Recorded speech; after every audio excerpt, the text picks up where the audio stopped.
બારડોલીના તેન ગામે મોડી રાત્રે એક દુઃખદ અને ચોંકાવનારી ઘટના સામે આવી છે. તેન ગામ ખાતે આવેલ રત્ન કળશ રેસિડેન્સીના ફ્લેટ નંબર 104માં ગેસ લીકેજ બાદ ગેસ સિલિન્ડરનો જોરદાર બ્લાસ્ટ થયો હતો. બ્લાસ્ટ એટલો ભયાનક હતો કે પળવારમાં આખા ફ્લેટમાં આગ ભભૂકી ઉઠી હતી. માહિતી મુજબ ફ્લેટમાં એકલા રહેતા 80 વર્ષીય અરુણભાઈ મિસ્ત્રી આગની ઝપેટમાં આવી ગયા હતા. આસપાસના રહેવાસીઓએ ધડાકાનો અવાજ સાંભળતા જ બહાર દોડી આવી ફાયર બ્રિગેડ અને પોલીસને જાણ કરી હતી. જોકે આગ ખૂબ ઝડપથી ફેલાઈ જતા અરુણભાઈને બચાવી શકાયા ન હતા અને તેમનું કરુણ મોત થયું હતું. આ ઘટનાની જાણ થતાં જ બારડોલી ફાયર બ્રિગેડની 2 ગાડીઓ તાત્કાલિક સ્થળ પર પહોંચી હતી અને ભારે મહેનત બાદ આગ પર કાબુ મેળવ્યો હતો.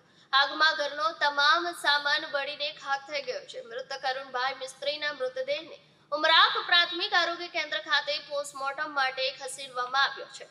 બારડોલી પોલીસ પણ ઘટના સ્થળે પહોંચી વધુ તપાસ હાથ ધરી રહી છે. પ્રાથમિક તપાસમાં ગેસ લીકેજને કારણે બ્લાસ્ટ થયો હોવાની શક્યતા વ્યક્ત કરવામાં આવી રહી છે. આ સમગ્ર ઘટના બાદ રેસિડેન્સીમાં શોકનું વાતાવરણ છવાઈ ગયું છે.